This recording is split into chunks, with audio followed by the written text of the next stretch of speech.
Welcome to Writing and Fighting. This is April 28th, 2020.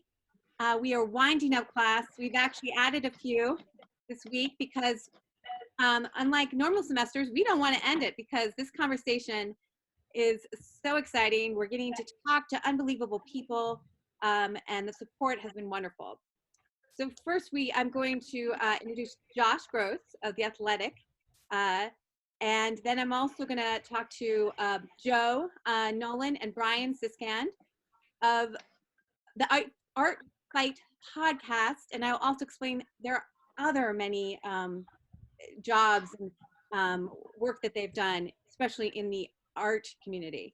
So thank you all for being here. I think everyone's getting to class. So Josh, you have covered MMA since the year 2000. Of media outlets, including Sports Illustrated and ESPN. In 2016, Josh authored his first book, Ali versus Inaki. And I want to get the whole title, The Forgotten Fight That Inspired Mixed Martial Arts and Launched Sports Entertainment. Josh, you were born and bred in Los Angeles, a West Coaster. And then I have to remind you, Josh, that you came to my first semester of Writing and Fighting back in April of 2017, like 3 years ago. I remember. Yeah, it was nice for you to have me. I always appreciated that. Oh my gosh, that was like, Writing and Fighting had only been, months old. So that was a huge, huge moment for me. And you had just published Inaki, get that, Ali versus Inaki, which is an amazing book. Everyone should read it. I've had my class, I'm sharing some chapters from it, and they watched the Bobby, is it Razik? Yeah. Yes, that's a great trailer mini movie. Yeah, it's a teaser. We're trying to make a documentary. It's been one of those things that's sort of been lingering out there. So I want to get it made, but the finance side of things is not my strength. So that's one of the realities of trying to be in the business and do different projects. I think we'll learn that this is part of any kind of art, any kind of publishing, writing. The money thing, that's the hardest part. But when you put out Ali Inaki, which is a great, it's about this forgotten fight with Ali and Antonio Inaki, it was the start of the McGregor-Mayweather promotion and that circus parade. Yeah. And yeah, so I would tune in to ESPN or all these outlets and you'd be on there because you were the resident expert of mixed rules or combining these worlds. So that was always a treat that summer. And it was great that people were interested, and the timing was wild. It was also, the book was released 2 or 3 weeks after he passed away. So all of that, the timing of everything, it just kind of boggled my mind how it all came together in that moment. And then McGregor and Mayweather absolutely rekindled this energy about mixed rules fights and crossover from boxing to mixed martial arts. And obviously they have their pro wrestling elements that all encompasses. The book touches on all three of those worlds. Yeah. Wow, it's great. No, and it all comes together. So I really want to talk about that book. I mean, to write a book about Muhammad Ali, that's like bucket list done. I mean, that's amazing. So we want to get into that. Actually, I would love it because you just published a story in The Athletic on is this the first byline you had in MMA? It's the first story I ever wrote, first byline, first thing. Yeah, I got paid for it, my first story. The first all the way around. Everything. I had my class read it because I told them, and I was wondering if you could maybe talk about it because it really shows how you just took ownership of this story and then, brought it to the publications and, and I also love how you reflect back on it and say you even cringe, but, you're hard on yourself. But can you tell us about how this is the start of your MMA? Well, so I was a student at San Diego State University. I was already a fan of mixed martial arts, and Southern California was the real hotbed for it at the time. A totally different world than we live in today. The sport was underground. Politicians had been trying to kill it for 3 or 4 years. The cable companies didn't want it. It wasn't on cable pay-per-view. You really had to go find it, search it out. This was sort of the gestation period of a lot of the internet forums, and there's no question that mixed martial arts really survived on the internet. To me, it's the first internet era sport, and that bond that fans and people interested in the sport shared online, the bonds that they shared by trading tapes. There was this process that people were like, do you have this VHS of this? Do you have this? Do you have this? And they would sort of talk to one another and have to find the fights. You couldn't just go to YouTube and look up something. So there was a real community, and Southern California, like I said, was a hotbed. It's where the Gracies settled. A lot of fighters came to Southern California. There was already a history of this thing here, and for me, it was a lot of right time, right place. It really connected to me in my bones. It felt like a community that I identified with in a lot of ways. In other ways, I didn't get it all, and I wanted to understand. And so for a political science class at San Diego State, we had to go to a function of California state government, really sort of observe and sit and write. I was like, well, I don't want to just go to some regular old meeting. What's going on? Oh, yeah, they're trying to pass rules for mixed martial arts. And that seemed like a big deal. So I started going to these commission hearings in '99. And, because I did, I think I went to 2 or 3 of them. I was there the day that they officially recognized, the state of California officially recognized mixed martial arts as a sport, April 28th, 2000. So 20 years today, which is incredible. And, I had a good friend at the time. I didn't really contemplate writing about MMA. It was still, to me, something that I liked being around and I understood. I hadn't really connected my journalism to fighting yet. And a friend of mine said, hey, why don't you write a story? This is a big day. And I thought about it. I was like, you know what? Yes, it would be foolish of me to attend these meetings, to have some sense of it, to have access to these people without writing something. And that was the beginning of it. I haven't stopped. Wow. You haven't stopped. So you got that. You got, I think it was $75? Yeah, I think that's what I remember, which is actually a pretty good price, honestly, for the time. Yeah. Like that was in 2000. So then you went and you kept pitching, you were made the West Coast for Fansided, was that? For Full Contact Fighter, which was at the time one of the main periodicals. It was a monthly, I'm not going to call it a newsletter. It wasn't a magazine. It was on newsprint. Pretty good, sizable thing. A lot of people subscribed. I had been subscribing since like 98 or 97. It was one of the first periodicals that you could buy, like in Tower Records. I don't know if anybody remembers Tower Records. I do as well. I remember, you'd go and the new issue of Full Contact Fighter would be Tower Records. You'd be like, oh my God, this is great. I mean, that was like the little victories that we had back in the day, meant a lot. And, Full Contact Fighter pushed the envelope on wanting to do television. They had a weekly television show on regional sports networks.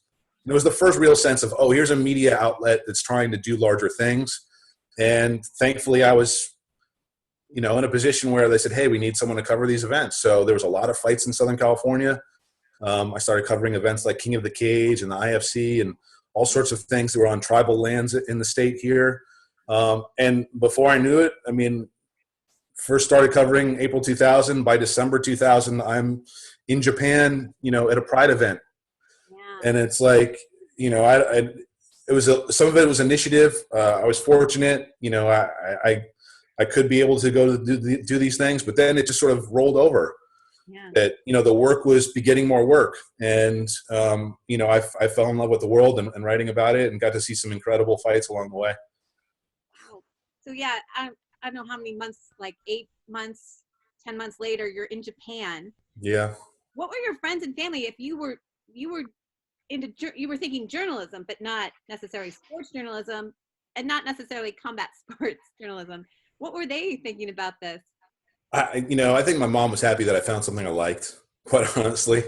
It was pretty simple. I was not a great student because I wasn't very interested in school. My education, in a lot of ways, I'd sit in high school and I'd pull out my LA Times and I'd be pretty disrespectful and I'd be reading in front of the teacher.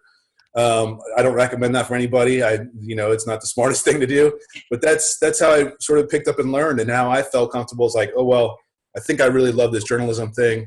I was lucky enough where I went to a high school that we had some programs after school, some broadcast journalism things we could mess with and learn with. And I really felt hands-on learning was a great way to learn journalism. And to me, the experience of going out into the world and engaging with people and learning about this world that I didn't know so much, and understanding that it's pretty complicated, and there's vested interests, and there's people who have good hearts and want good things, and people who have bad hearts and want bad things. And trying to navigate all that was really an education early on. And so for the people around me, I think they saw that I was highly motivated to do it, and people were responding to my work. And so just, kept going, kept pushing. I actually dropped out of San Diego State because, I was like, well, I'm flying to Japan every 2 months, and I'm going to these fights on every weekend. And I'm like, I got a job offer to edit a magazine. I was editing Fight Sport magazine, which was published by Black Belt. And I was like, I'm doing all these things. I don't need school. And that's not my message to you today. That was just, for me, how I internalized it. I wish I'd gotten a degree. I wish I'd, finished. But, here I am 20 years later, and everybody has their own path. And the thing about sports journalism, you'll find there's a lot of sports journalists who maybe don't finish. A lot of great names, who don't finish. And again, it's not my recommendation. Everybody has to find their own way. But for me, it worked. And, there was moments where I wasn't working. I left ESPN end of 2013, and for circumstances not necessarily due to my work, but just where I occupied in the space. And the UFC never really liked me very much after a certain period. I had a hard time getting a job, and I was like, wow, I dedicated all my life to this, 15 years maybe at that point. And I couldn't find work. And so it was like, I should have gotten that degree. I should have had these things. And, fortunately The Athletic came along and really bailed me out a year ago. But,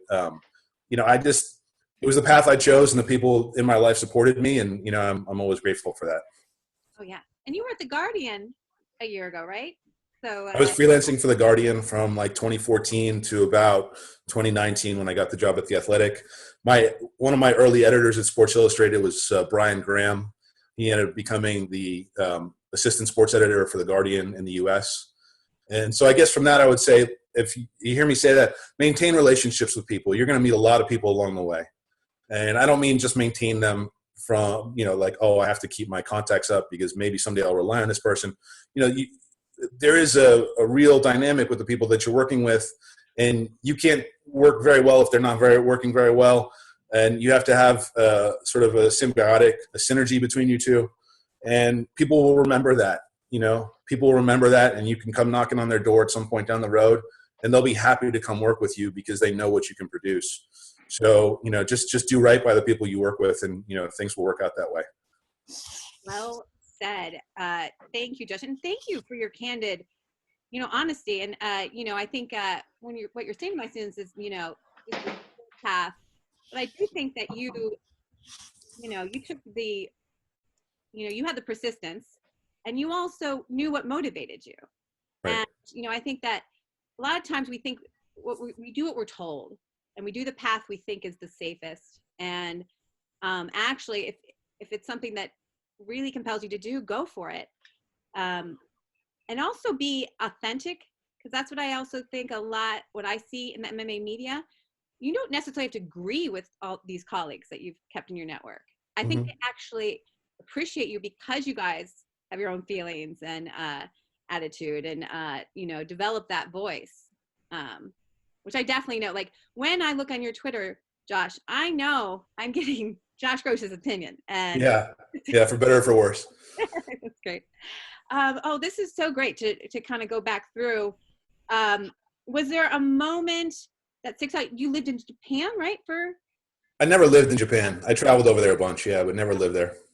Is there a moment that you were like, that you still think about today? A lot of them, Nancy, honestly. And I've been a little nostalgic leading up to sort of this 20th anniversary of mine. I'm not overly sentimental. So I didn't hold on to a lot of things. I do have a lot of the old magazines that I had bylines in or edited. So I didn't keep souvenirs, but I kept sort of trinkets of my career along the way. But if I think back on it, there's some great fights that I saw in the UFC and in Pride and in events that people never heard of. There's memories. So, you try, and it's one of the nice things about The Athletic. And, I wish that we weren't leaning on that so much right now. Obviously, it'd be better if the world was working the way it should. But the ability to sort of lean on those experiences and pull from them right now and find stories in some of those old memories has been really beneficial, I think, for my ability just to churn out content right now, and for people who are looking for some of those older memories, or people who are new to the sport and looking for some sense of history. I've really leaned on those things. Are you really asking me for one or two? You know, I saw some incredible fighters and some incredible events. You know, I sat on the floor of the Royal Albert Hall, UFC 38, which is just one of those venues that you would never associate with combat sports, let alone cage fighting. And, you know, to watch that night in London was really incredible. Later that night, I ended up at this bar/club called China White, which was like the hot spot in London at the time. And it's one of the now locations of an infamous brawl in the history of MMA, and I witnessed it firsthand. I saw Chuck Liddell. I mean, I saw Chuck Liddell knock out 4 people. I saw Tito Ortiz, and I saw this guy named Lee Murray, who's an infamous figure in the sport. You know, so you sort of are privy to these moments that we're all exposed to, and we're privy to these moments where nobody sees. And, you know, that entire picture really folds together nicely for how I understand the sport and my place in the sport and the people who are power brokers in this sport. I remember that night coming back to the hotel, having seen the brawl, and I run into Dana White in the hotel, and I can see Dana White's like white, like no pun, like literally he's like scared white, because he knows that they're just now in the early stages of developing their marketing around the new UFC, and for a brawl to happen in London at this event. He was scared. He was scared. He didn't know what was going to happen. You know, it's like seeing those moments and understanding where those people came from to what they are today and how people see them today. That's not how I view Dana White. That is not. I remember Dana White from 99, 2000, 2001. To me, that was the genuine person who wasn't encumbered by all the hype and everything, the fame. And you know, that helps me now understand how far he's come and how far the business has come. And I always lean on those moments because context matters so much. And I think, you know, in writing or in journalism, you know, if you can provide context, if you own context, if you can understand how we got to a certain place, that's a really powerful device. And so for me, experience was a huge part of that. And then, you know, going to Japan, you know, I saw Fedor beat Antonio Nogueira for the Pride title. That's something I'll never forget. That was one of the unbelievable fights. And I was there in the Tokyo Dome in 2003 for the Pride Grand Prix, which to me is the best event in MMA history. You know, that was an incredible night, because that was a night where the UFC and Pride came together, and it was really the best of what the sport can produce. And you could sense that, and you could sense that with 65,000 fans in there. And the Japanese audience is so unique. But there are so many stories, Nancy, there really are, about the fights. And I think it's one of the reasons why I'm still connected to this. You know, MMA is one of the few things, and journalism is one of the few things where I haven't felt bored ever. You know, it really hasn't lended itself to – it doesn't allow you to feel bored. And I've never felt like, oh, well, I can move on to the next thing, because there's always the next thing. There's always the next day, and there's always something that's a crazy news cycle. And, you know, I've really, really embraced that. Couldn't agree more, especially, and we'll get into this when we talk about the current state of UFC, which changes by the second, I'd say. So there's always a story to go. But no, I'm a little jealous, Josh, that you got to be there from 2000 and to have this knowledge and see it transform, because there won't be some of those moments again. I don't think that they're going to have, you know, something in a palace and go see these guys afterwards in a bar, because it doesn't happen. The world has changed for sure. And I'll say, like, you know, I was interested in martial arts, so I did a lot of training, and I got to meet fighters. Like, I was around Boss Rudin, who's a big character in the sport, and he was one of the first sort of European stars to come over to the U.S. and win a UFC title. And I was there in 98 when he was training for his first UFC fight, and I actually trained with him, and I took seminars with him. So being around these people and learning from them directly, you know, I know everybody's not so fortunate, and like that's a rare occurrence. You know, journalists aren't always so hands-on early in their experience about understanding the worlds that they're stepping into. But for me, it was really invaluable. I know it's not like you can go step on the basketball court and get coaching from Phil Jackson, and like, that's not a regular experience. Yeah. But MMA is not a regular sport. And so I felt like those experiences really lend to, where I am today. They really planted the seeds of what I've been doing for the last 2 decades. Yeah.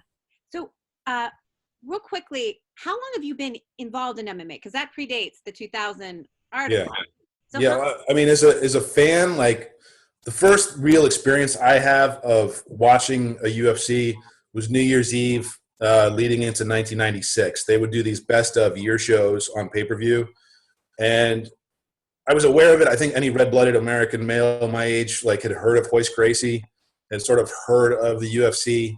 I graduated high school in 1994, so I wasn't really watching, cage fighting my junior year of high school. It wasn't something that I had access to. But by the time I was a couple years out, I caught on to it. And from 97 on, I think I really started investing as a fan. And I got out of my fandom almost immediately once I started writing and applying my journalism to it. And that was 2000. got out of your fandom. There is a difference. Yeah. Huge difference for me. Yeah. Well, I want to, because you brought up The Athletic. And The Athletic is a huge part of our syllabus. Thank you. Like, we appreciate Thank you, because we need subscribers. Thank you. Well, they've all signed up.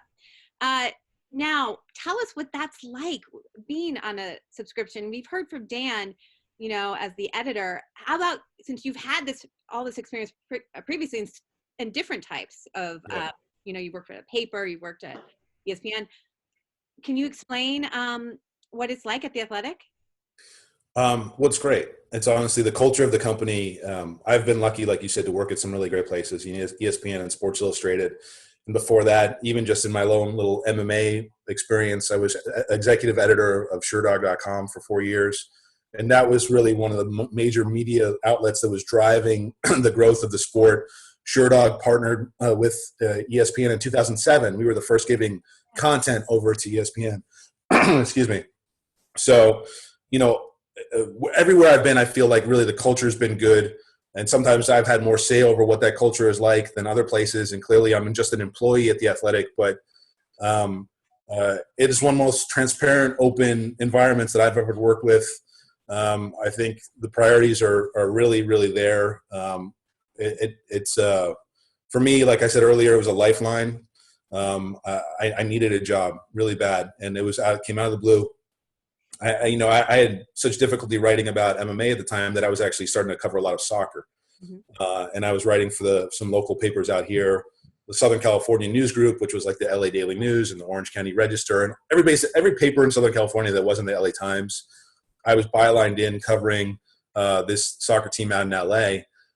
And so The Athletic, for me, I obviously feel very strongly about, because they came and they gave me an opportunity and they hired an incredible staff. Writing behind a paywall is it is a little bit different. I think the expectations on the content, we don't have to worry so much about churning pieces out left and right. We don't have to worry so much about populating a page so we can get new page views, so we can get advertisers. Obviously we want people reading our stories. Obviously we want people engaged. But the subscribers in the community there, I think you can really sense when they embrace a story, when they get content that they really like. And we can see that and work around and say, okay, we got to deliver more stuff like this. We can also experiment, and it's okay if something doesn't hit. There's a lot of freedom there that way. And one thing I just really do appreciate is the chance to tell stories in textured, layered, meaningful ways. I think that's one of the things that we do best. And I like to think of The Athletic as the new version of when Sports Illustrated was great. That's how I like to feel about it. Maybe it's a little self-serving to say, hell, I'm part of that. But I think we do deliver some amazing, amazing content across all sports. And, I'm grateful that they added MMA just a little less than a year ago. End of May will be a year since they added mixed martial arts. Yeah. No, I'm so happy it's there. I think I was telling Brian and Joe that, in our class, we cover AJ Liebling, we cover Norman Mailer. We go back, and look at these work. And that was when we read more. We wanted long form. You know, I mean, it was actually necessary prior to TV and radio, but it was something that we consumed. And what happened with Deadspin and Sports Illustrated last year really frightened me that we might be losing. Yeah. You know? So I am so thankful. I'll do whatever I can to keep that kind of writing going. But no, it's a great thing. And class, please chime in. I have a few more of these questions, but you know, Atticus or anyone, just wave your hand, do the little the Zoom notification. Can I quickly chime over? One thing I want to ask, because you brought this up about like the relationship between the press, promotion, and the fighters. Mm-hmm. This has really been boiling at a point now because of COVID-19. And there's been this, you know, a lot of people are saying the press, you are being watchdogged. You should just be covering the sport, relaying us the information from the promotion. And then there are other people who say, no, they're journalists. They should be covering the situation and giving you their opinions also on what's going on. Where do you stand in this? Well, we're absolutely not stenographers, so it's not, our job is not to just relay the information from the promotion. That's actually malpractice, journalism malpractice. I think it is our role to take information that they provide for us and give it to fans. Some, not all the information, some of it. We get to decide what's editorially important or not. I think framing stories, you know, they'll release some information or they'll frame something a certain way. And they do that because it helps them from a PR standpoint. Well, that's not our job, is to help their PR. So sometimes the framing that they put is different than the framing we would put, because we'd add context and history, and we would talk to other people, and we would other sources that may change the dynamic of what they're trying to say. You know, I do think that journalism over the last 20 years that I've seen has shifted, not just in my little world, but overall, where you see a lot more straight journalists offering more of their opinion. And I think there's good discussions to be had around that. There's some great media professors and journalists who I think it's right to have debates around those things. Like, how much are we actually imparting of our own opinion into the pieces that we're putting? I think there's some fine lines. Now, I live in a world that, all things considered, is not that important. All right. I mean, it's entertainment, it's sport. It's not quite cotton candy, because, you know, these are real lives and there's a lot of money at stake, and you're dealing with state governments and regulators, and you're dealing with huge business now, and you're dealing with fighters who take drugs. There are serious issues in the world that I cover, but I'm not covering the White House. I'm not covering ER rooms. Okay. I'm not covering battlefields. So there's I understand the different dynamics at play. And so maybe in my little world, there's a little bit more space to play around with, oh, well, I've been around long enough, I've talked to enough people, I can inject my opinion into this. I think when everybody starts throwing their opinion out, then all the opinions get lost, really. And it just becomes a shouting match, especially like online and Twitter, things like that. So I would say absolutely not be a stenographer. Absolutely report the facts, absolutely talk to sources, absolutely look for information, absolutely report things that people don't want reported. It's 100% of the reason why I am talking to you today. If I had just gone along and said, oh, I'm reporting this press release, or I'm reporting this fight's happening, there's no way I would have had a career. Maybe I would have had a career, but I wouldn't have had the career that I did. I wouldn't have ended up working at SI or ESPN, and certainly not The Athletic. So we have a duty. I feel like journalism is an ethical pursuit. Again, we're not doctors and lawyers, so we're not bound by these sort of ethics. But if you don't operate by them, you're really doing a disservice to yourself and your readers. And part of that is recognizing that I'm not a voice for the stakeholders. I'm not a voice for the fighters. I'm covering this world, giving context and understanding to this world. And the information that I put out, the stories that I break, will help unfold the narrative, will help the conversation move forward, will help things change. I was involved in a lot of reporting about testosterone replacement therapy. Did enterprise reporting for ESPN. It's some of the stuff that I'm most proud of with Outside the Lines. And we published a story, and 2 days later, the Nevada Athletic Commission bans testosterone replacement therapy. That's the kind of journalism that I've always wanted to do, that made a difference and had an impact. And yeah, it's fun to just think about the fights, and it's fun just to break the fights, and it's fun to think about the matchups. But if you're actually doing journalism, that's not what you should limit yourself to. And that's always how I've thought about it. Context matters, as mentioned earlier. So yes. And I also, it's very tempting sometimes to become the PR agent. And to, I don't know. Not for me. Not for you, good. But others, maybe. Yes, it is. It's because it's easy, Nancy. Yeah. And I think because it's easy and you get access and you get to hang around. And some people just want to enjoy the world. Some people just want to partake. Some people want to take a photo with a fighter. Hey, can we take a selfie? I see people doing that, and I immediately make judgments about who they are and how they conduct themselves. And I don't take them as seriously. Yeah. No. Again, appreciate your honesty here, and also just telling what is respectful in this. It's, again, having your own voice, sticking to your principles, and kind of maintaining principles in your work. So Josh, I'm going to quickly just introduce Brian and Joe and get their, we're going to bring the conversation in. You kind of alluded to it about finance, because art is sometimes you need help financing it. But then we're going to get together. I cannot wait to hear your thoughts on UFC 249, if you're going to go, all of this. So, so class, welcome Brian Siskind and Joe Nolan.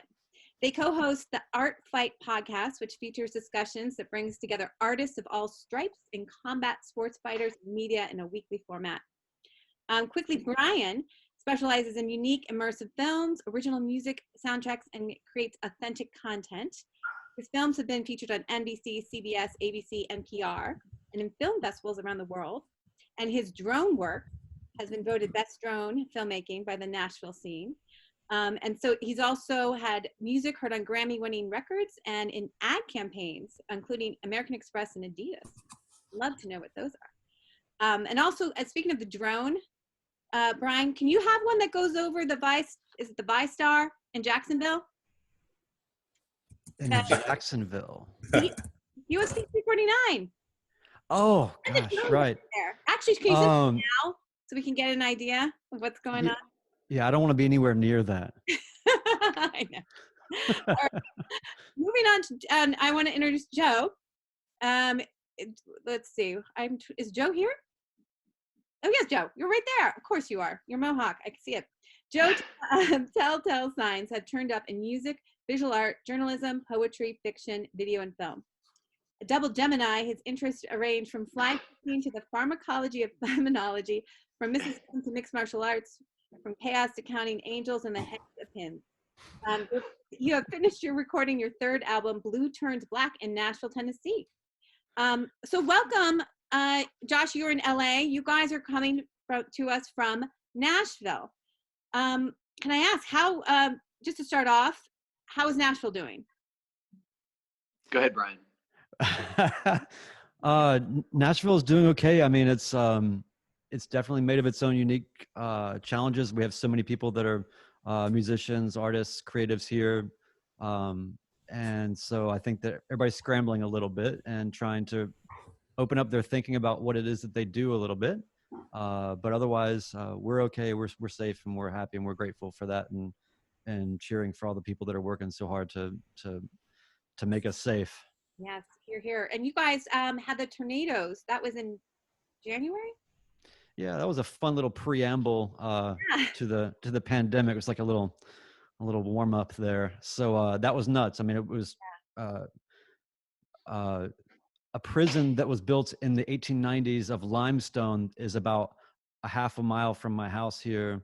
And it's a monumental structure, very famous in The Green Mile and all these other films. And it was wiped out. So, and it's been there since the 1800s. So about 100 yards away from here, devastation. Wow. Well, yeah. So that was just to kind of get us warmed up. Yeah. No, I know. Let's get into some happy things. How about I'm just so interested. Bring us into life. You guys are musicians, as I said, filmmaking. How does combat sports play into this? Yeah, well, maybe we can answer two questions at once because we sort of have like the genesis of why we were even doing our podcast and how Joe and I got together to do that. But we're both artists in Nashville and in many different ways and different mediums. And, you know, Joe's also an established art writer and critic and very important to Nashville. And it's sort of a Nashville treasure, to be honest. So it's true, man. But anyway, so we're basically working in a lot of different arenas, but we would always end up at these art shows and be talking in the corner about, oh my God, did you see the fights the other night? And typically this audience or this crowd you would think would be very not very enthusiastic about combat sports. So we would always be kind of like hiding and talking about all this stuff. And we kept having these amazing conversations that were sort of bridging the gap between these environments we were in terms of art contexts and then what we found to be so artful and beautiful or interesting or compelling about martial arts and so and mixed martial arts. So that was sort of the beginning of everything. And then Joe, you can speak obviously to your why you're a Nashville treasure. Well, no, I mean, really everything Brian just said, you know, we were both in the same creative scene, had a lot of friends in common, gradually got to know each other. And then, you know, came like every time we were at like a music show or an art exhibition or whatever, I would be like, you know, what about this? You know, is so-and-so going to fight so-and-so, blah, blah, blah. And then we little by little just were like, we should do a podcast, you know? And I think the big surprise that we found was that like, you know, we realized that we had like found a spot, you know, with people like you, Nancy, where it's like, you know, where, you know, people on the martial arts side of things see the creativity in it, where people on the creativity side of things see the artfulness that is displayed in fighting sports. And you know, luckily we're 87 episodes into our podcast and we haven't run out of people to talk to yet. So it's been pretty cool to realize that we weren't the only people who thought these things actually went together. Yeah. No, and you've had like Chuck Mindenhall from The Athletic on, and That's right. Fernanda, was she a Prates? I got to get her name right because I always worry I'm saying it wrong. To who else? You have musicians, you have like visual artists. Yeah. I mean, we've had everybody from. Did you ever see the Woodstock movie? Right, you see the kid playing drums with Santana. Got the famous drum solo scene, and ended up being the drummer for Santana for many years. We have people like that on, right? Like, what was it like to play Woodstock when you were 19 years old, and then have this incredible career playing with the Rolling Stones or all these other people? Meanwhile, you know, we're also talking to local artists that are virtually unknown about really sort of very specific applications of art and very maybe unpublicized, you know, areas or kind of dark areas. So we sort of have found that the commonality is really compelling and really interesting. And I think that when it comes to anybody that's dealing with you know, writing or creating music or making film or, you know, anything, you're faced with the same challenges. You're trying to build a world. You're trying to, you know, do a sort of Joseph Campbell sort of hero's journey. You're trying to align yourself to some spine or some through line or some thread, and then authentically and thoroughly and completely and you know, conscientiously reflect something that you feel like has a reason or a purpose. I mean, the essence of all these different things, you know, like Josh, what he's talking about, you know, it really rings true in any arena. You know, when you're talking about you know, proximity is everything, you know. And I think that when you think about, Josh, you know, your experience, wow, I found myself in this environment, you know, but it was because of a lot of different things that led you to that place. And I feel like that maybe people of our, you know, we don't call it Generation X or whatever, we had to break the bubble of our hometown upbringings to go find what we saw in magazines or at the you know, on Saturdays when we could get to the department store and look at magazines. I mean, it was just a weird. You had to really seek, and you had to really find. You had to really put yourself in these positions to be in proximity to then kind of what Josh was talking about. I thought was really interesting about this sort of when you sort of relinquish your fandom for this kind of greater interest or responsibility or whatever, all those things. And I think that, you know, with that, I have the same experience, even with martial arts.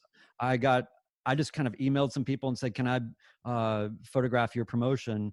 I had no experience doing it at all. And that was sort of how I started to meet a lot of fighters and start to understand how, as people, these are just, you know, people that are doing really interesting things anyway, just with their bodies, and in this compressed human experience. So without rambling too much, I mean, that's sort of the onion, as we talked about, right? Like this concentric expansion of the sport, I think is starting to now have another layer around it that is this other sort of slightly distant, but also still related, artistic bridge between martial arts and combat and the human experience and art, and sort of playing in that space. No, no, I appreciate what you were saying, and I think having that kind of lens, looking through it, we were talking about how, especially MMA, it's young.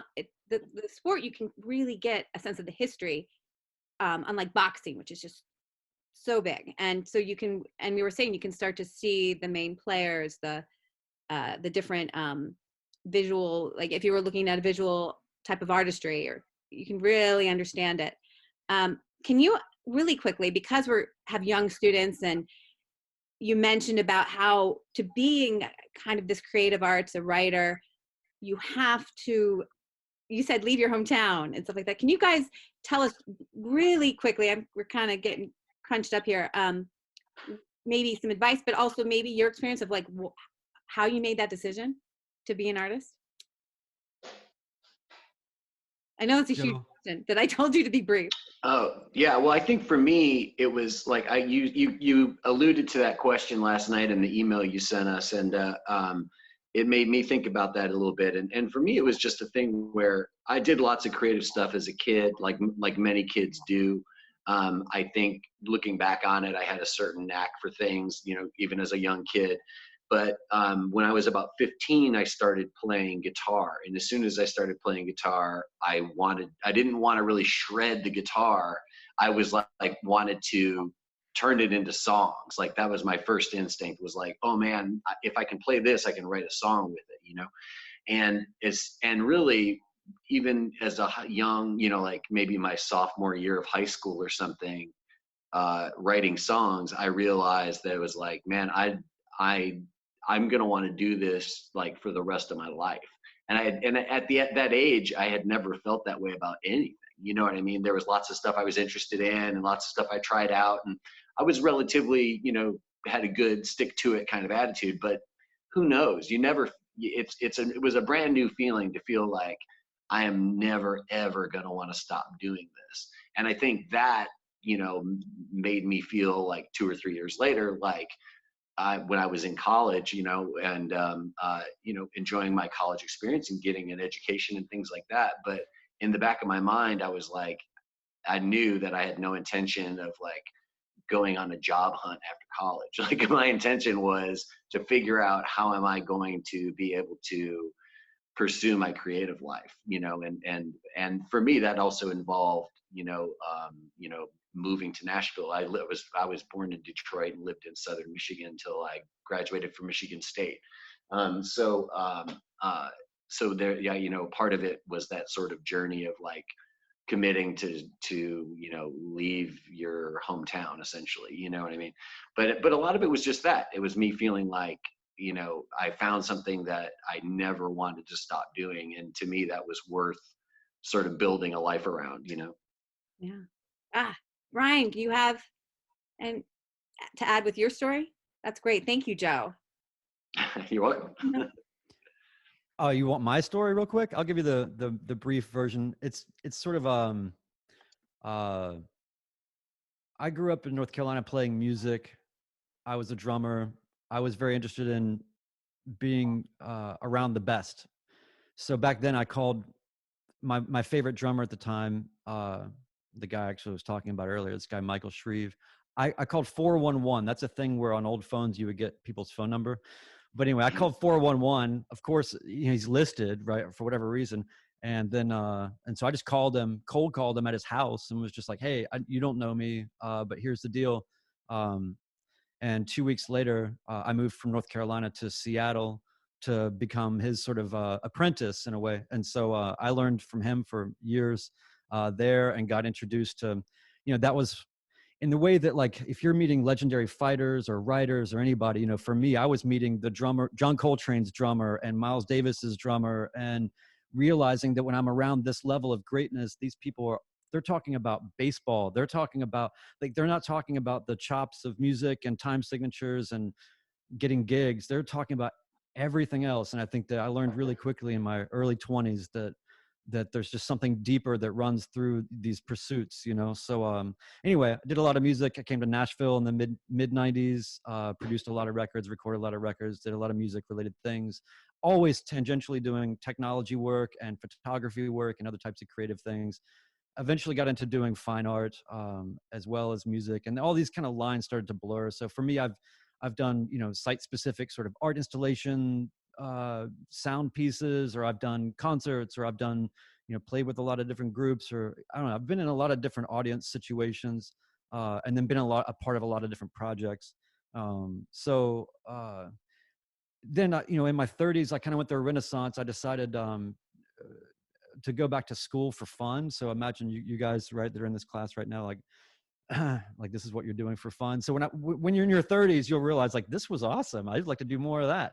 So I went to, again, I moved from Nashville and went back to New York City, and went to Hunter College, studied media studies, cultural studies, Jewish studies, anything I could just find. If I found a good professor, I would just find out what they were teaching the next semester and just kind of chase them around, and did this for several years until I guess I almost had gotten to the point of graduating in media studies with a media studies degree from CUNY. But I needed 3 years of math, including 1 year of remedial math that I wouldn't even get credit for. And so I said, okay, well, now I'm going to go back to anti-establishment, Brian, forget the system. And then, so I quit school again. I'll show you. So, but again, it was being there. I mean, even in that time, Marina Abramovich was doing her legendary installation at MoMA, and I would just go every day because I had free access to the museums. And there was where I took a class called at City College in Harlem. I took a class called Writing About Art, and that was one of the things that stuck out to me when I saw your class this many years later. It's a very specific and very similar thing that I just got so much value out of. And the one thing I got, we would get sent to the museum for the day, and you would write a visual observation of something, right? So you're not trying to impart everything about it, right? But you're trying to write it descriptively in such a way that a person can then eventually, ostensibly draw it or whatever.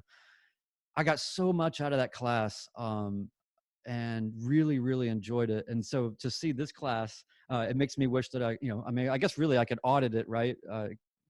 Always. Yes. I really, I don't do enough writing. Joe is the professional writer. So maybe I'll come back and treat it as a vacation and come to write for you one day, Professor Kidder. You're always welcome to come to a class. And, especially for virtual, who knows, this will be the way. Yeah. Everyone can come. But no, what I really think is interesting, and now bringing Josh back in about, talking about finding an experts, moving to Nashville, Joe, going to Seattle to work with that drummer, and Josh, you had been able to be in the same gym as Bas Rutten, and taking advantage of those. So take advantage, make those opportunities work. It's unfortunately in art, you're not entitled to anything. So you have to hustle and work it. All right, now anyone else have any other questions? Because we're going to go into UFC 249 because I'm dying to hear thoughts on this. I'll bring us up to speed. What's the latest? But anyone, because I want to make sure. Okay. All right, guys. We currently have a pay-per-view going on May 9th in the ViStar in Jacksonville. And then they will follow in Jacksonville May 13th and May 16th. So that's 3 events in 8 days. Supposedly there's another event scheduled for May 23rd with no location. People are speculating maybe Vegas. So that would be 4 events in 15 days. All right. Well, maybe point to Josh, but then everyone chime in. Is this going to happen?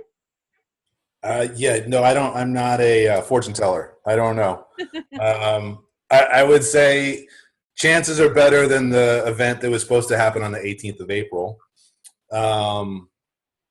But I don't know that we know anything for sure right now, and so I'm not saying. I think that I can safely and comfortably hope that it will happen. I think you sort of referenced this conflict that was going on between managers and fighters and media regarding a lot of this reporting. I don't think that I know of a media person who is rooting for these fights not to happen. I think people were questioning whether they can happen in a environment that we live in currently and maintain safety. I don't think those are unfair questions or really questions that have been answered because the UFC and Dana White refuses to really acknowledge the realities around that. He hasn't discussed testing in any kind of real way or any of the protocols. In fact, he's sort of glibly and sort of proudly said, "I'm not telling the media anything." So that's kind of what you got to deal with sometimes. My baseline for this is that if it happens, I hope that everybody's safe and sound across the board, fighters, promoters, regulators, judges, referees, anybody involved in this, people working in the arena. If not, then the UFC is playing a huge risk-reward game right now. And, if people get sick directly related to this event, there will be a lot of controversy around that, and the UFC would have invited that based on their decision making here. So again, hopefully it happens, and most importantly, hopefully no one falls ill because they were brought into this situation. I think trying to find any or pretend that we have any measures of control right now over anything is foolish, but we shall see. Yeah. And before I want to turn the question to Brian and Joe, Josh, we heard from Dan Stoop that the Athletic just made a policy. We're not going to send journalists into an unsafe environment. That's so nice of an employer to do. Sure. But if the Athletic didn't have that policy, and you were on the East Coast, would you go? If I felt like I could be safe, I would go. Mm-hmm. I think, one of those things sort of where I alluded to, it's not that important. We're not doing – look, if someone is going to be doing journalism in an environment where safety isn't secure or known, then that's real work, real serious work, and you have to pay attention to that.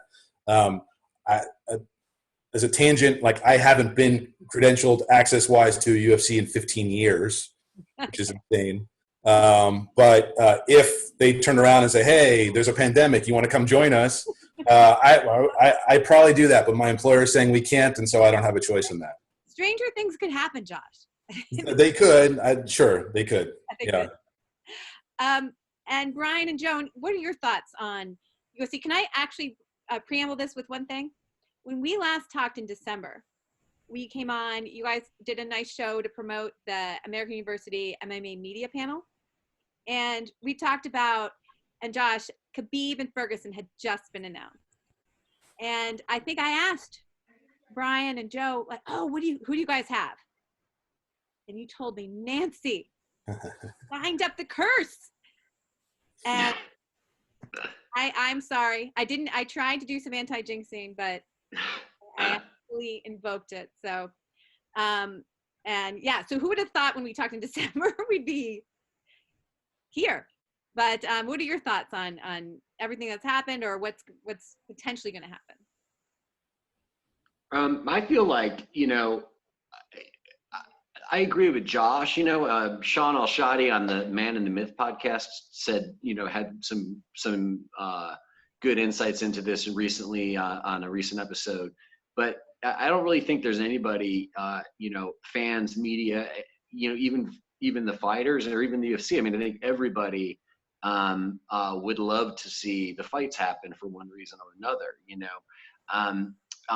and nobody's rooting for them not to happen. But, the one thing that drives me crazy about this whole situation, really going back to us talking about how excited we were for that fight, is just why does Tony have to fight anybody? Like, that's the only thing that I, if they're going to go ahead and go forward with this, which there's a million reasons to argue that they should, and there's a million reasons to argue that they shouldn't. But just from the perspective of, outside of the safety and all that kind of stuff, I just don't understand why Tony Ferguson has to fight anybody right now. And I wish they would just let Tony sit on ice, have everybody else fight. Everybody else on the whole roster can fight. Bring back old fighters, whatever, do whatever you want. But let Tony wait for Khabib, because that's the only person I want to see fighting Khabib, and it's the only person I want to see fighting Tony. So that's from just a pure sports perspective, I do not want to see Tony fight anyone. But I'm looking forward to the other fights if they can somehow be safe. I think it's incredibly complicated. I think just training for these fights, even that alone, like, how are you going to make that safe? So, and if they can't train properly, how can they fight safely? So it's really complicated, but I'd love to see Dominic Cruz fight. So there's that. Oh, thank you, Joe. Ryan, thoughts? On just 249 in general, I mean, I think that For Fight Island, on how they're going to do 42 fights for the rest, and they've only done 7. Yeah. Go ahead. Sorry. I'm going to give a bit more of an existential response. I think that given what's going on in the world right now, and then you take that, and this is, the prism of mixed martial arts, and specifically the UFC and the personas, Dana White, and just the parallel universe that is happening with the sort of blindly driven, and I'm at a point where with Fight Island and with everything else, I don't know if I'm becoming sort of a nihilist, but I just feel like I just want time to pass and as few things to happen as possible for just a minute. And, and I think that, we should be quarantining Khabib, and Ferguson should have been doing that 6 months ago. Operationally, that's a huge failure. No, but, it's just one of those things where in general, I almost can't even process, not only because the information is so dynamic, but I can barely even process the implications, because the context itself and the gravity of the situation is so wildly dynamic, and there's just an undercurrent of tragedy and awful. And so I'm really trying to on one hand sort of utilize my skills to suspend my disbelief, but on the other hand I'm just sort of just trying to take it in. But all that being said, I can't wait. It's gonna be badass. Yeah. You guys have like 5 more minutes? Yeah. Sure. Okay. So actually, Josh, because you've been also cover soccer, I have to ask, like, what does the rest of the sports world, what is their perspective of the UFC, and what is soccer doing? I'm very curious on where we line up. Look, I think combat sports are uniquely positioned. If something is going to go at a time of uncertainty like this, it's going to be combat sports, especially individual sports. Team sports seems crazy. You can't. The amount of people that are required to make these events happen, it doesn't seem realistic. And these leagues, they are not outlaws, right? I mean, sort of there is no bar in mixed martial arts, because if there is, it is so low that you don't even see it when you step over it, right? Just in terms of the expectation. So that gives the UFC and other organizations a lot of freedom, right? Bellator chose not to go.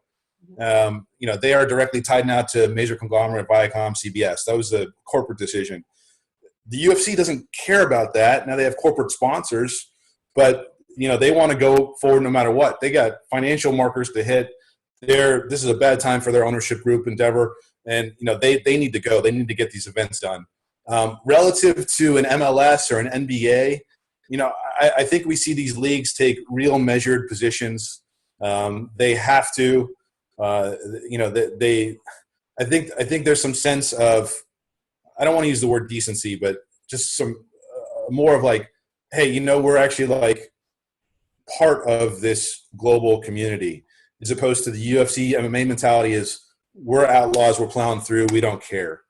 And so much less to lose we'll see for a UFC than for an NBA or an MLS.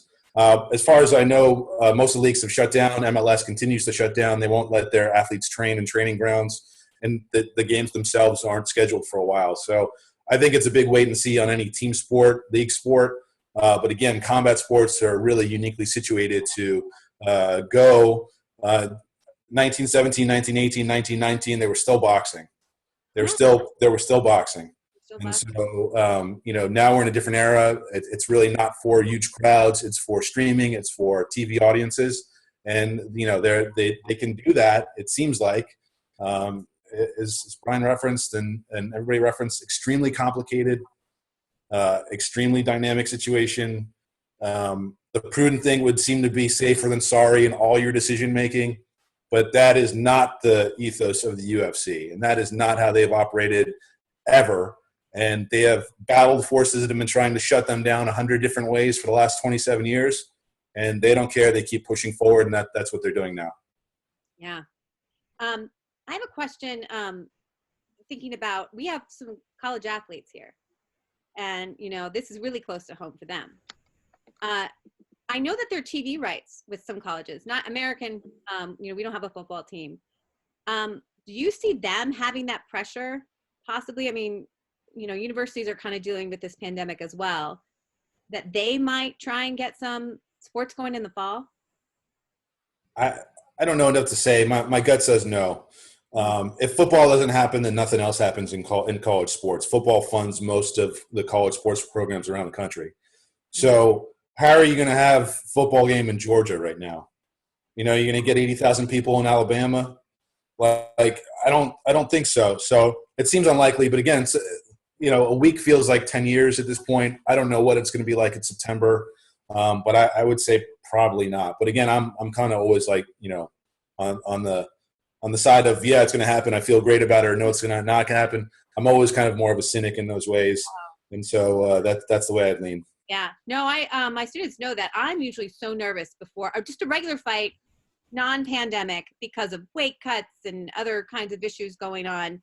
So that's why I'm really not going to even think about 249 until maybe Saturday morning, because it's much, that can happen, with terms of travel. And, I think that's been the hardest is, you're bringing all these people in from all over the place, right? And when are they coming in? And, this is where transparency, you would think, would give us more comfort and safe, but it seems like we're not going to get that. So, that we're, but again, I'm a fight lover. And I've told some people that, there's part of me that kind of relishes that the sports that I love boxing as well, but MMA may be the only one on TV, and everyone will finally understand that, like my aunts and other people are like, Nancy, you're into MMA? They'll be watching too. So I have that part of me. I have that romantic aspect to it, even if it's at the cost of people, having to take a chance, a risk that they may not have to. Class, this has been so amazing. Are there any last questions from the crowd there? Gabby, hello from South Africa. We have students from Oregon. Atticus, hello. John from California, but anyone have anything else to say? I'm looking in the chat because sometimes you guys chat me, but I have one last thing. I keep on telling you I have a last question, but this is it.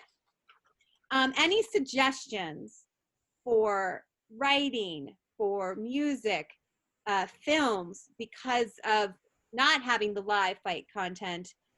But this is the thing I think that this pandemic has given us, is that we can go back and curate what we have. So we would love suggestions. And I don't know who wants to go first. Brian nodded his head. He should go first. Brian, go for it. I'm a head nodder. So, I want to make sure I get the question right. You're basically saying, like, what would you recommend in this time, or in terms of approach, or? My students, I tell them one thing is go back and watch old fights. Yeah. When you watch them, they're in present time, and yeah. you know the outcome. You actually look at the fight differently.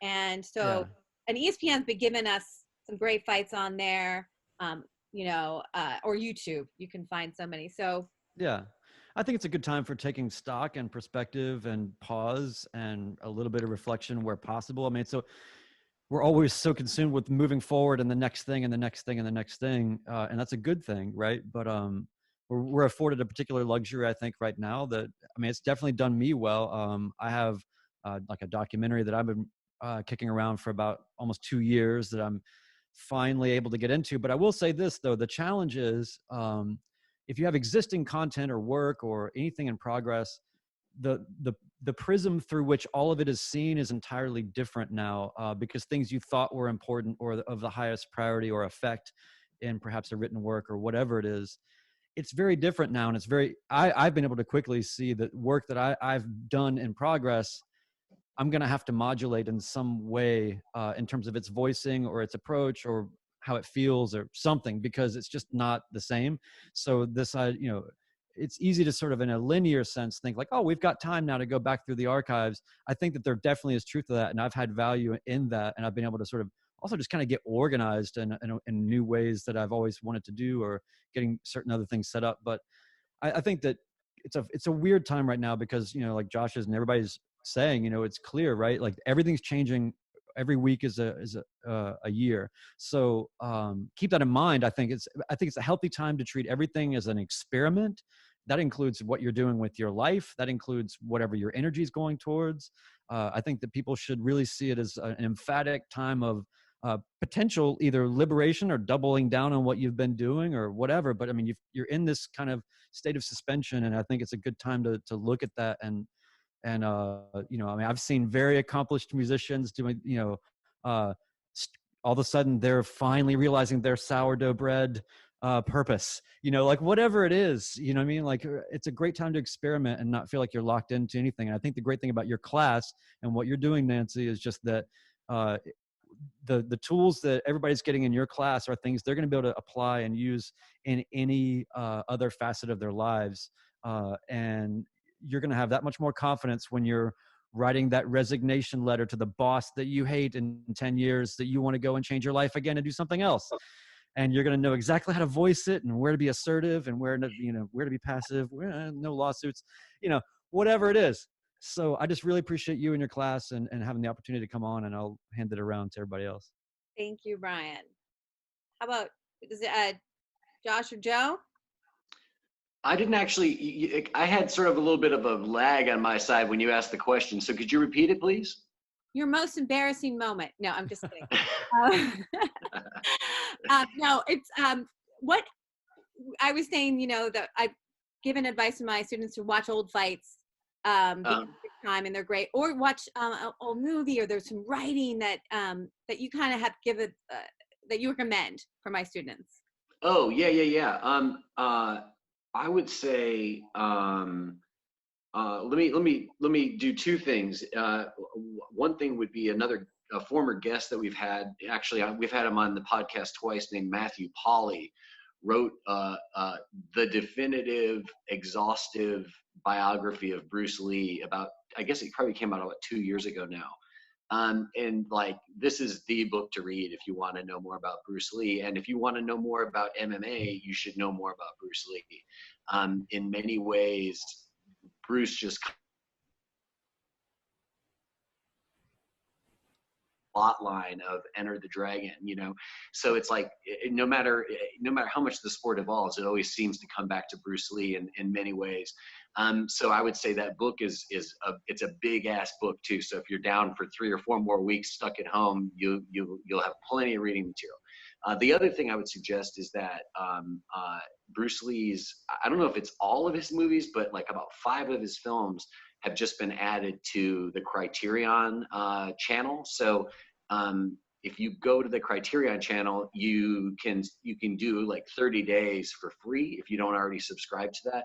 And you can watch all these Bruce Lee movies and get a better sense of, like, you know, who he was and you know, I mean, he's the ultimate art fight guy, right? I mean, he's, you know, this innovative martial artist, creates his own system of martial arts, and at the same time completely remakes the way we shoot action on film. I mean, there's a lot to see there. So I would say, you know, go to the Criterion channel and check out those Bruce Lee movies and read Matthew Polly's book, Bruce Lee, A Life. Thank you. Yes, Bruce Lee. We've read some articles on him. Now go back and watch the canon. All right, Josh, bring us home. What should we be watching, reading, viewing? Well, I think first, just in terms of mindset right now and creativity during this period, it's okay if you're struggling to create stuff. It's totally okay. I've had some difficult moments over the last 6 weeks, like sitting down, I really have to write something right now, or it's hard enough. First of all, I like to say writing is the easiest thing in the world not to do, and at a time like this, when it seems like there's so many other things that take precedent over your life, it's okay to feel that and embrace that and sit in that. But also understand that the areas that we do control right now, in terms of how we interact with the world, your mindset, your ability to accomplish things, or look at areas of your life that you feel like, oh, I really need to embrace this at this moment and pull out good pieces of this. If you feel like you want to go back and add to your understanding of fight history, go watch fights. There's lots of places to go watch fights and do that. If you feel like you want to read more, this is the time to do it, right? Whatever area you're feeling like I need to augment or I need to shift, this is a great time to experiment. Great time to feel like you're in your own space and take advantage of that. It's not always looking on the positive side. Sometimes situations there are no positive side, but you can always pull positive moments out of even the worst negative scenarios, I feel.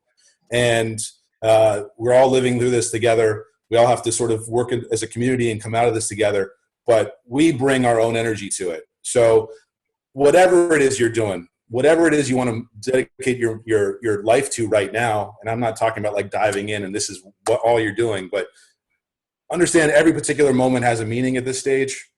We're all sort of feeling that, and whatever it is that you choose to do, understand why you're doing it, embrace it. And if it doesn't work for you, that's okay. Go on to the next thing and find something else. Don't feel like you have to do this. Right now, I don't think there's a have to of anything except really survive and take the precautionary steps that you need to.